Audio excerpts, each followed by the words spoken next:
L'emploi du temps chez l'homme est une des conditions fondamentales pour vivre une vie pleine.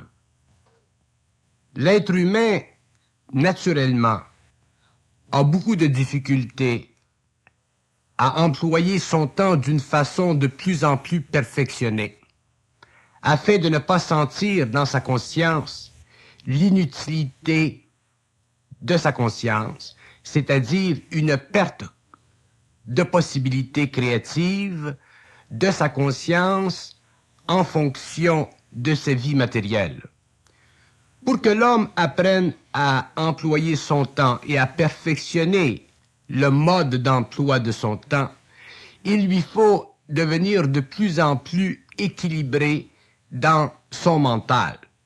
C'est-à-dire qu'il lui faut devenir de plus en plus capable de supporter la tension qui existe dans son mental lorsqu'il n'est pas actif, lorsqu'il n'est pas créatif ou lorsqu'il ne remplit pas une tâche qui lui convient, qui lui semble faciliter la vie.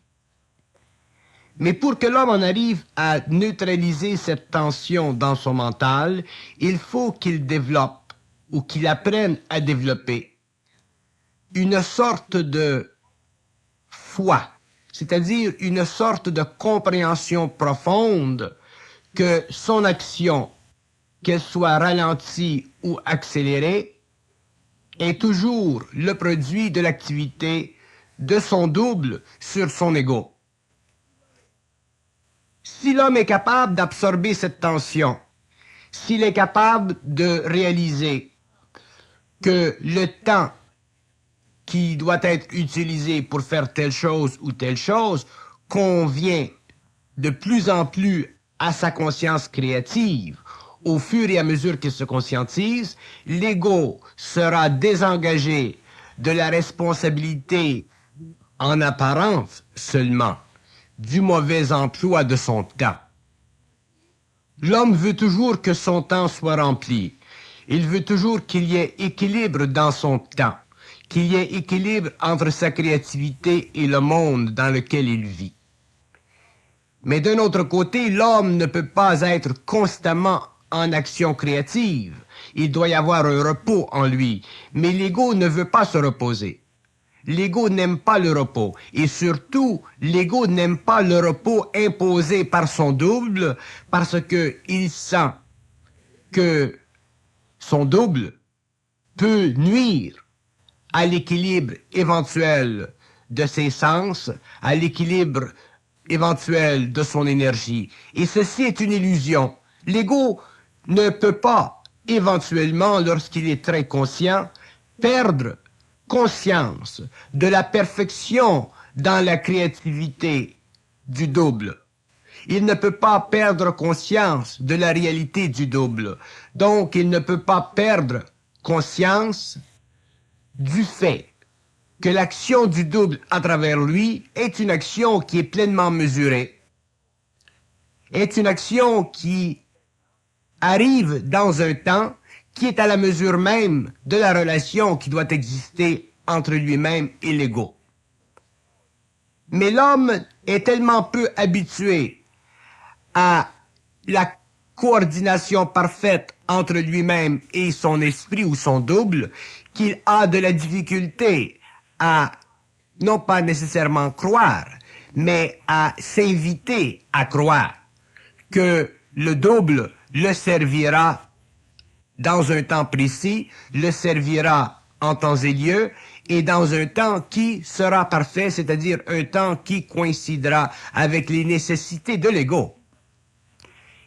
Nous avons beaucoup de difficultés, les hommes, à cause de la nature de notre expérience antérieure, de vivre une sorte de communion avec notre double. Nous avons de la difficulté à croire ou à réaliser que notre double est toujours à temps, autrement dit que notre énergie créative est toujours à temps. Nous avons été trop déçus, nous avons trop manqué, nous avons été trop diminué dans la perfection de l'action au cours de notre période évolutive. Donc aujourd'hui, alors que l'homme se conscientise et qu'il doit prendre conscience d'un nouveau mécanisme en lui qui équilibre l'énergie de ses principes avec sa conscience, il lui est encore très difficile de voir ou de réaliser que l'action créative, que le temps de sa conscience sera parfaitement rempli dans la mesure où l'équilibre entre le double et l'ego sera établi. Nous avons toujours agi dans notre vie inconsciente à partir des désirs de l'ego. Nous avons toujours agi en fonction de ces désirs. Nous avons toujours eu ou vécu sous l'impression que c'était l'ego qui dominait l'existence ou qui dominait la vie. Lorsque nous nous conscientisons, nous nous apercevons que la situation est autre, qu'il y a une partie de l'homme dans l'invisible qui réellement est à la source de toute l'activité qui se passe sur le plan du mortel, et il faut éventuellement qu'il y ait équilibre entre cette source et l'homme, qu'il y ait équilibre dans la conscience de l'homme, afin que l'homme ne souffre plus du mauvais emploi, en apparence, du temps. Si l'homme n'était pas insécure dans la vie à aucun niveau, il ne souffrirait pas du temps. Il ne souffrirait pas des pertes de temps. Il ne sentirait pas ces pertes de temps. Elles n'existeraient pas dans sa vie. Mais l'homme a besoin de tant de choses dans la vie. La vie est tellement complexe et les éléments existentiels, les événements sont tellement puissants et peuvent tellement facilement déranger la vie de l'homme qu'il est très difficile pour celui-ci de mettre sa vie parfaitement dans les mains de sa conscience créative, c'est-à-dire de se laisser amener dans la créativité, de se laisser amener dans le remplissage de son temps à partir de l'équilibre qui doit exister entre son énergie créative et l'ego, sans avoir à se servir ou à vibrer sur le plan du corps de désir pour le faire. Et ceci est une douleur pour l'homme, c'est une souffrance pour l'homme. Il semble que l'homme est toujours en attente de quelque chose. Et le fait d'être en attente de quelque chose, à tous les mois, toutes les années, pendant de longues périodes, ceci crée chez l'homme une sorte d'impuissance, une sorte de tristesse, une sorte de malaise. Et il tente constamment à remplir cette condition, à éliminer ce malaise, afin d'être constamment et d'une façon permanente rempli, c'est-à-dire plein d'action ou de conscience créative à l'intérieur de sa vie, c'est-à-dire en fonction du temps qui lui est propre et qui fait partie de l'organisation matérielle de sa conscience vis-à-vis les événements. Mais les événements ne semblent pas donner à l'homme raison. Les événements ne semblent pas faciliter la vie à l'homme et c'est pourquoi ce dernier trouve très difficile l'emploi de son temps.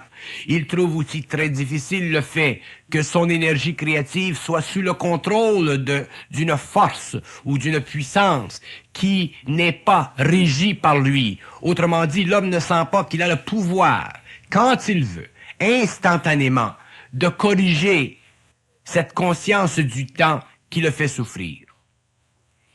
Mais plus l'homme se conscientisera, plus il en arrivera à corriger cette différence qui existe entre la conscience de son ego et sa conscience créative. Mais ceci nécessitera naturellement un ajustement sur le plan de son corps de désir. Il faudra que l'homme apprenne à ne pas paniquer.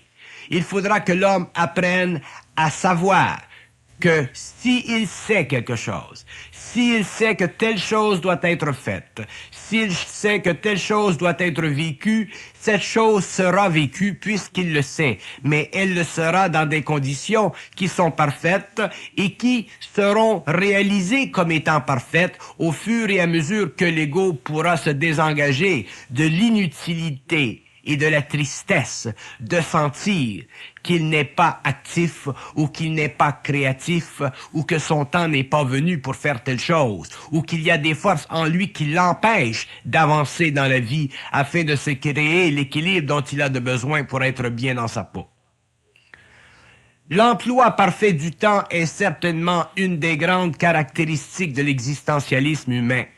C'est certainement une des grandes conditions de vie sur la Terre qui rendent la vie sur la Terre moins optimale, moins intéressante, parce que l'homme en tant que mortel, en tant qu'égo, n'est pas capable de sentir la puissance inhérente de ses facultés, la capacité instantanée de son pouvoir créatif à remplir les conditions de vie qui sont nécessaires afin que lui, en tant qu'égo, puisse bénéficier de la vie et vivre bien, c'est-à-dire vivre sans aucune tension. Tant et aussi longtemps que l'homme sera dans la survie, c'est-à-dire tant et aussi longtemps que l'homme sera dominé par des conditions de vie qui ne sont pas sous son contrôle, il sentira l'impossibilité de remplir son temps à perfection.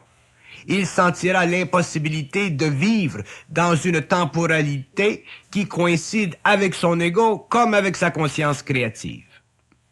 L'élimination de la survie chez l'être humain est une des grandes conditions de la nouvelle évolution. Elle fait partie de la nouvelle évolution. Elle est foncièrement nouvelle, cette condition, et elle ne peut pas être rattachée d'aucune façon à la façon dont nous vivions auparavant, c'est-à-dire à la forme existentialiste de nos vies, de nos expériences humaines. L'évolution de l'homme nouveau ne peut pas être semblable ou parallèle avec l'évolution de l'homme ancien. Donc, la survie chez l'homme nouveau ne peut plus un jour exister. Elle ne devra plus un jour exister parce que tant qu'elle existera, elle sera simplement un signe que l'homme n'a pas parfaitement établi de correspondance entre son énergie et son ego. De sorte que l'homme ne pourra pas sentir parfaitement qu'il a contrôlé le temps, c'est-à-dire qu'il peut vivre une vie en dehors des tensions que crée un temps qui lui semble être mal rempli, un temps qui ne semble pas être dans la mesure chronologique que lui voudrait que ce temps soit. L'homme nouveau pourra facilement réaliser la connexion, la relation qui existe entre la survie et l'impression qu'il ne peut pas utiliser son temps parfaitement. Qu'est-ce que nous voulons dire par la sensation de ne pas utiliser notre temps parfaitement? Nous voulons dire que dans la conscience humaine de tous les jours, dans la vie de tous les jours, il semble y avoir des lacunes, il semble y avoir des poches, il semble y avoir des espaces où l'homme n'est pas rempli, où l'homme ne se remplit pas, où l'événement semble passer autour de lui, à travers lui, mais où lui ne le crée pas. L'homme semble ne pas être défini dans sa conscience. Il semble ne pas être capable d'être bien instantanément dans sa conscience. Il semble qu'il y a autour de lui des choses qui se passent sur lesquelles ou envers lesquelles il n'a pas de contrôle. Il semble qu'il ne peut pas faire un certain travail parce que l'énergie n'est pas là, ainsi de suite. Donc, pour l'homme nouveau, cette condition de vie est très pénible et plus l'homme sera conscient, plus il réalisera l'aspect pénible de cette condition de vie et plus il sera amené avec le temps à la corriger, c'est-à-dire à établir une conversion instantanée d'énergie entre son double et lui-même. Mais pour ceci, il faut que l'homme devienne très conscient, c'est-à-dire qu'il faut qu'il soit extrêmement en dehors de sa subjectivité, beaucoup et très en dehors de sa créativité. Il faut que l'homme soit réellement conscient de l'équilibre permanent qui existe entre lui et son énergie. Il ne faut pas qu'il ait de doute, parce que s'il y a en lui le moindre doute dans l'équilibre entre lui-même et son énergie, l'énergie sera obligée naturellement de corriger ce doute et l'homme, naturellement, souffrira de l'impossibilité d'utiliser sa temporalité d'une façon parfaite. Il sentira qu'il n'est pas conscient tout le temps. Il sentira que la vie n'est pas à la mesure de lui-même. Il sentira que la vie n'est pas à la pointe de ses doigts, qu'il n'a pas toujours le pouvoir de dicter sur le plan matériel les conditions ou la qualité de sa vie. Et ceci sera une souffrance, et ceci pourra être une très grande souffrance pour certains individus qui cherchent de plus en plus à contrôler leur vie, leur existence. Lorsque nous parlons de survie, nous ne parlons pas simplement de survie matérielle. Nous parlons de survie à tous les niveaux. Nous parlons de cette espèce de vie qui n'est pas une vie, qui est simplement une forme d'esclavage. Et c'est cette forme d'esclavage qui empêche l'homme, qui enlève à l'homme le plaisir, la possibilité de sentir qu'il utilise son temps d'une façon parfaite, constamment et de façon permanente, qu'il est constamment présent dans sa vie. L'homme doit sentir qu'il est constamment présent dans sa vie, c'est-à-dire qu'il a dans sa vie constamment le pouvoir d'arranger, de faire évoluer, de réorganiser, autrement dit, de créer. Et pour que l'homme en arrive à avoir ce pouvoir, cette puissance, cette conscience, cet équilibre, il faut qu'il en arrive éventuellement à éliminer de sa vie tout ce qui est de survie. De survie tant sur le plan émotionnel que sur le plan mental que sur le plan matériel. Cette survie ne peut plus et ne doit plus exister. Et tant qu'elle existera, l'homme sentira que le temps n'est pas le sien, qu'il y a du contrôle dans son temps, qu'il y a des forces en lui qui contrôlent et qui gèrent son temps.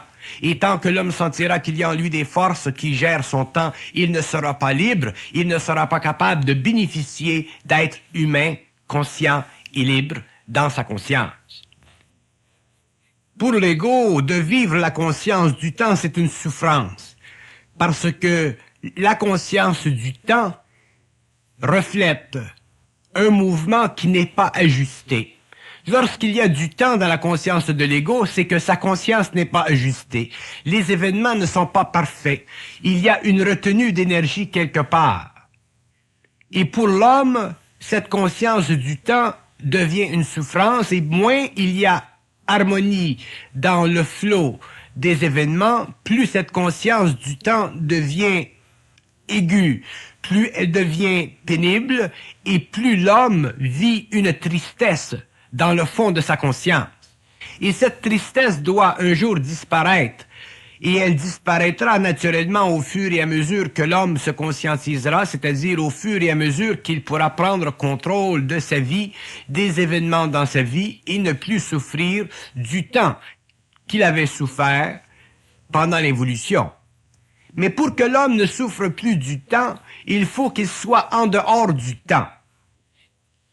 Pour qu'il soit en dehors du temps, il faut qu'il n'y ait pas en lui de conscience de temps. Mais qu'est-ce qui crée dans l'homme la conscience de temps? C'est le fait qu'il est toujours en état de combat entre la chronologie des événements qui découlent de l'action du double à travers l'ego et son corps de désir.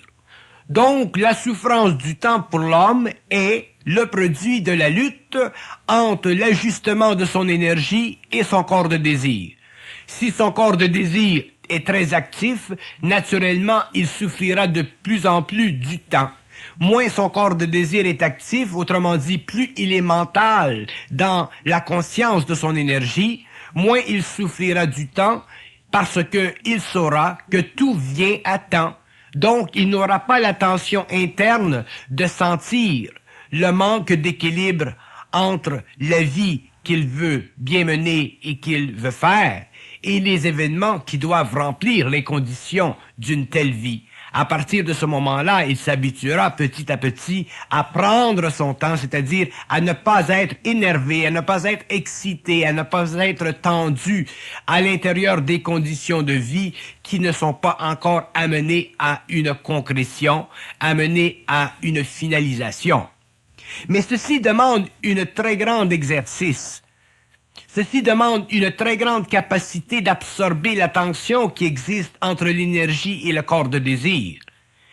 Et plus l'homme s'habitue à demeurer calme dans cet échange d'énergie entre sa conscience créative et son ego, plus il apprend à corriger cette tension du temps en lui, moins il en souffre, et plus avec le temps, il en arrive à être capable de ne plus souffrir de cette crise constante et permanente qui fait partie de la conscience existentielle et planétaire de l'homme. L'ego a beaucoup de difficultés à voir la vie ou à vivre la vie comme le veut son double. L'ego veut toujours vivre la vie comme lui la veut. Ceci est très bien et d'ailleurs ceci est nécessaire. Mais il ne peut pas, l'ego, vivre sa vie comme il le veut tant que l'équilibre entre lui et son énergie n'a pas été établi. Et pour que l'équilibre s'établisse entre lui et son énergie, ça prend un certain temps. C'est-à-dire que l'ego doit apprendre à corriger l'imperfection de ses mécanismes subjectifs.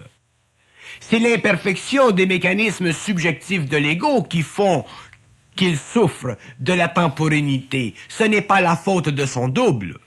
Le double chez l'homme, l'énergie chez l'homme, elle est parfaite. Le rapport entre l'énergie et les principes égoïques de l'homme, par contre, doit être perfectionné.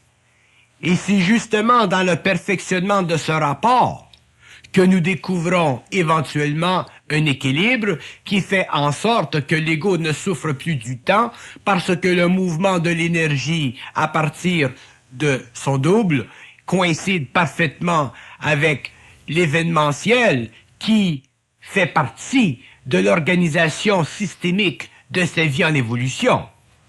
Donc, il y a une coordination de plus en plus perfectionnée entre l'énergie et l'ego, et à partir de ce moment-là, l'ego souffre de moins en moins du temps parce que le corps de désir est de moins en moins impliqué, et ce dernier est de moins en moins impliqué parce que le mental est devenu de plus en plus perfectionné.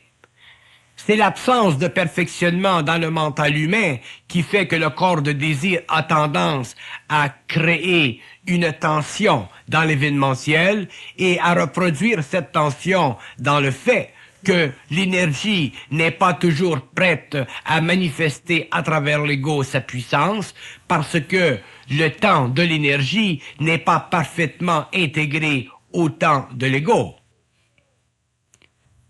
Cette condition changera lorsque l'homme aura compris que la relation entre son énergie et lui-même est une relation parfaite et qu'il doit, lui, en tant qu'être, en tant qu'ego, ne pas s'inquiéter de la perfection de cette énergie et de ce rapport. L'homme doit le savoir intrinsèquement. L'ego doit réaliser intrinsèquement que sans sa lumière, il n'est rien. Donc, s'il apprend à absorber et à travailler et à intégrer cette lumière, cette énergie dans le temps qui lui sied bien à elle, éventuellement, le rapport entre lui et l'énergie sera tellement établi et tellement perfectionné que l'ego ne sentira jamais le manque de chronologie, le manque d'action, le manque de créativité dans sa conscience. Il sentira toujours sa conscience remplie parce qu'il aura établi des conditions de vie et d'échange d'énergie qui coïncident parfaitement avec lui-même sur d'autres plans. Donc, en tant qu'ego, en tant qu'être pensant, en tant qu'être possédant de l'émotivité, il vivra le calme, c'est-à-dire que le temps ne sera plus pour lui un problème. À partir de ce moment-là, l'homme commence à sortir de la survie. Il commence à sortir de la survie psychologique qui est directement liée à la survie matérielle. Il commence à pouvoir vivre une vie qui est réellement en paix. Une vie où tous ses plans sont de plus en plus perfectionnés et où lui, en tant qu'être, peut vivre à la mesure d'un échange parfait entre son énergie et ses principes. Mais si l'homme ne se dompte pas de cette inquiétude, de cette tristesse, de ce malaise perverse qui fait partie de sa conscience et qui résulte du manque d'ajustement entre son énergie et son corps de désir, il souffrira toujours dans sa vie du fait que le temps n'est jamais à la mesure de son vouloir, que le temps n'est jamais à la mesure de ce qu'il a de besoin, qu'il n'est jamais à la mesure de son équilibre. C'est à partir de l'homme, c'est à partir de l'ego que doit se faire ce travail. Ce n'est pas à partir de l'énergie. L'énergie, elle pénètre dans l'homme et elle doit s'ajuster avec l'homme en tant que récepteur. C'est à l'homme de savoir et de comprendre les mécanismes de cette énergie à partir du mental et apprendre graduellement à se réserver au moins le droit à une vie qui n'est pas constamment sous la tension de ce manque d'harmonie entre le temps de l'ego et le temps de l'énergie.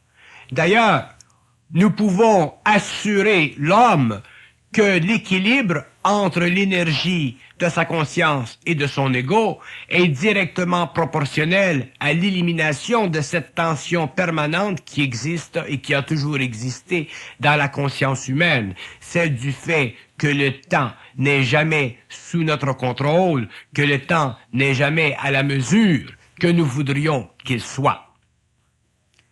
Mais les mécanismes subjectifs de la conscience humaine sont très complexes et l'homme est beaucoup plus assujetti dans la vie qu'il ne le réalise, tant par l'événementiel que par sa condition psychologique. L'homme est beaucoup plus insécure dans la vie que nous le pouvons imaginer. L'homme est beaucoup plus dans la survie qu'il ne le croit, même s'il est très bien sur le plan financier ou même si sa vie semble aller assez bien. S'il regarde profondément dans sa vie, il verra que, éliminant certaines possibilités réellement affreuses, il y aura toujours d'autres possibilités qui risquent de créer dans sa vie un certain émoi, une certaine tension, un certain déséquilibre. Et tant que l'homme sait ceci, c'est qu'il y a en lui encore de la survie, c'est qu'il manque en lui de la puissance, c'est qu'il n'est pas encore parfaitement intégré dans son énergie. Et c'est pourquoi la souffrance du temps fait partie de la souffrance psychologique de l'ego. Elle fait partie du déséquilibre entre l'ego et son énergie, et elle ne sera éliminée, cette souffrance, que lorsque l'ego aura parfaitement compris qu'il y a un temps pour chaque chose et que chaque chose a son temps. Mais l'ego dira aussi, mais pourquoi je ne peux pas vivre ma vie dans mon temps? La question est mal posée. Le temps de l'ego, c'est une illusion. Le temps de l'énergie, c'est la réalité. Lorsqu'il y a équilibre entre l'énergie et l'ego, le temps de l'énergie devient le temps de l'ego, donc l'ego ne souffre plus du temps. Mais tant que l'ego vit sa vie en fonction de son temps à lui, naturellement, il y aura déséquilibre entre l'énergie et l'ego, parce que l'événementiel est très complexe. Et c'est le double de l'homme, c'est son énergie qui connaît l'avenir. C'est son énergie qui crée le présent et qui crée l'avenir. C'est son énergie qui crée l'homme. Donc, si l'énergie crée l'homme, si l'énergie est la source de vie de l'homme, il ne s'agit pas pour l'homme de croire que lui, en tant qu'ego, subjectivement, peut contrôler sa vie. Ce n'est pas subjectivement que l'ego contrôle sa vie, que l'ego sort de la survie, que l'ego est maître de la vie. C'est objectivement qu'il peut l'être. Et l'ego est objectivement dans la vie lorsqu'il est parfaitement en relation étroite, balancé dans ses énergies.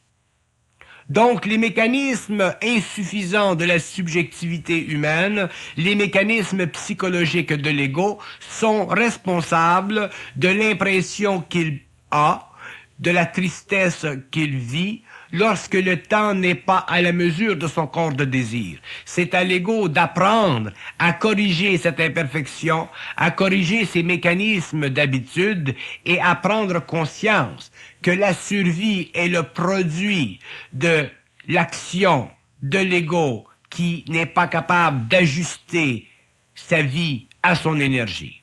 Que la survie est le produit du manque de coordination entre l'ego et le double ou son énergie.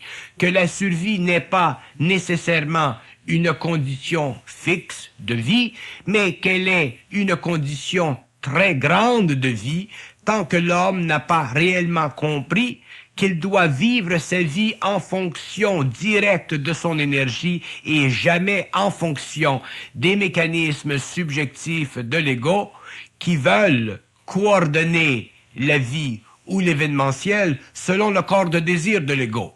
Ceci est la grande erreur de l'homme, elle a toujours été la grande erreur de l'homme, et c'est pourquoi l'homme a toujours souffert du temps.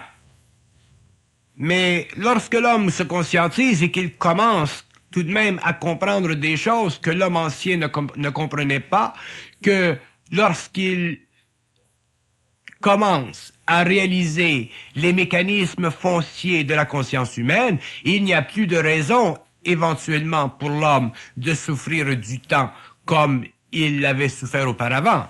Il n'y a plus de raison pour l'homme de s'inquiéter comme il avait fait auparavant. Il n'a plus de raison pour lui non plus de sentir dans sa conscience de tous les jours une sorte de vide ici, une sorte de poche là, une sorte d'impatience, si vous voulez, d'inquiétude que les choses ne se feront pas. Les choses se feront, mais elles se feront lorsque l'ego sera suffisamment ajusté à son énergie. Pour que l'homme perde cette tristesse, pour que l'homme perde ce malaise du temps qui colle à lui depuis qu'il est jeune, il faut qu'il réalise éventuellement que la vitalité en lui est directement proportionnelle à sa conscience, que la vitalité en lui est directement proportionnelle à sa capacité d'absorber son mouvement à elle. Il faut que l'homme puisse en arriver à être capable de se plier facilement aux conditions de l'énergie sans en souffrir. Lorsque l'homme pourra se plier aux conditions de l'énergie sans en souffrir, il sera parfaitement en équilibre avec elle. Et à partir de ce moment-là, il ne souffrira plus du temps. Mais l'homme ne veut pas se plier aux conditions de l'énergie parce qu'il possède un ego qui tout de même est un centre de volonté, un centre d'intelligence. Ceci est très juste. Mais pour que l'homme en arrive à bénéficier de l'énergie sur le plan de la volonté et de l'intelligence, il faut qu'il en arrive d'abord sur le plan de l'émotion, à pouvoir absorber les conditions souvent restreignantes de l'énergie. L'énergie dans l'homme qui se conscientise transmute son émotivité. Ce n'est pas tellement le mental que l'énergie transmute que l'émotivité. Parce que c'est l'émotivité chez l'homme, c'est sa conscience animale chez l'homme, sa conscience inférieure, qui réellement met ou fait obstacle à l'organisation parfaite de l'énergie avec le mental humain. Le mental humain est suffisamment développé pour pouvoir absorber l'énergie. Mais l'émotion humaine, l'aspect inférieur de l'homme, n'est pas prête, n'est pas agile à absorber l'énergie, parce que cette condition de l'homme est inférieure. Elle fait partie de la conscience planétaire de l'homme, elle fait partie de la conscience animale de l'homme, elle est directement reliée à son système nerveux, à sa survie, au mécanisme de la vie réellement matérielle, physique, mortelle.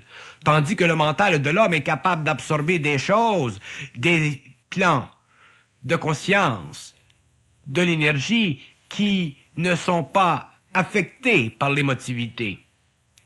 C'est pourquoi l'homme nouveau aura plus de difficultés sur le plan émotionnel à vivre l'équilibre de l'énergie parce que c'est du plan émotionnel qu'il sent la survie. C'est du plan émotionnel qu'il souffre le temps. C'est du plan émotionnel qu'il ne peut pas intégrer l'énergie à son mental. Donc, la relation entre le corps de désir et l'énergie est une relation qui doit être réellement réajustée, parce que l'énergie ne se laissera jamais dominer par le corps de désir de l'homme. L'énergie ne peut pas être amenée d'une façon créative vers l'homme par le corps de désir.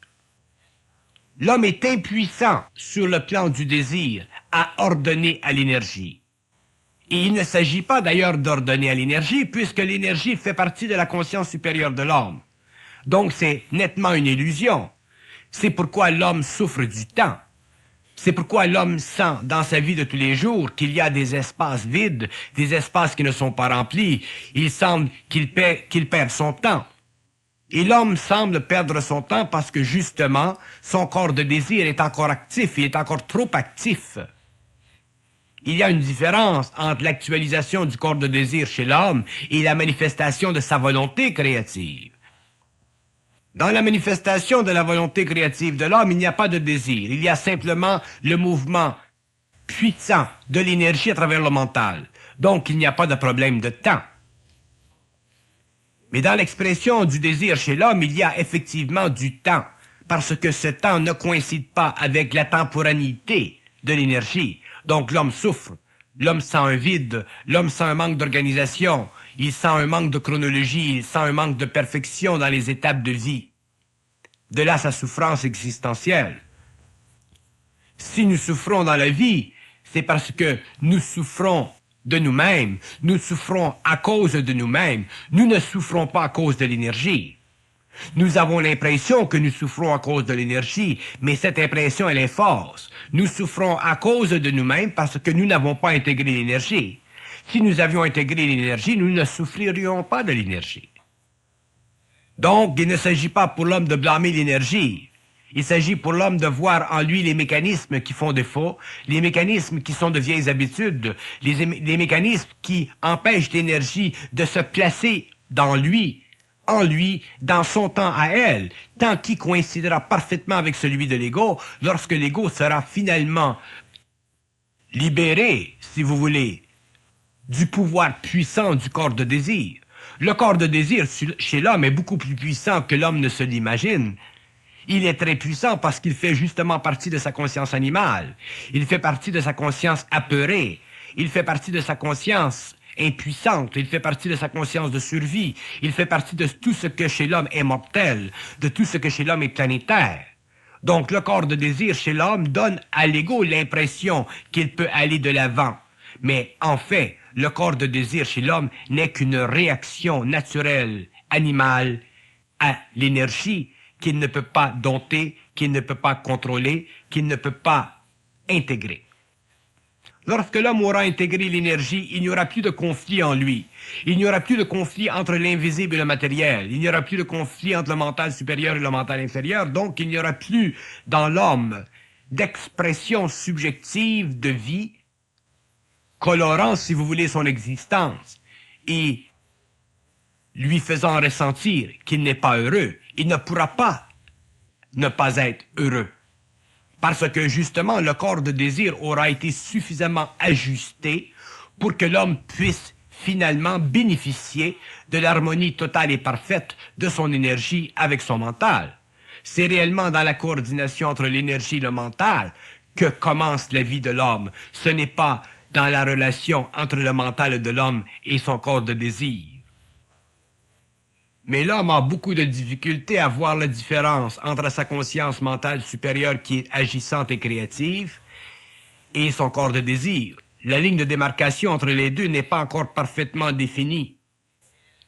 Pour que l'homme en arrive à savoir réellement qu'est-ce qui est désir et qu'est-ce qui est volonté, il faut qu'il y ait épuration du corps de désir, afin qu'il y ait une plus grande manifestation de la volonté.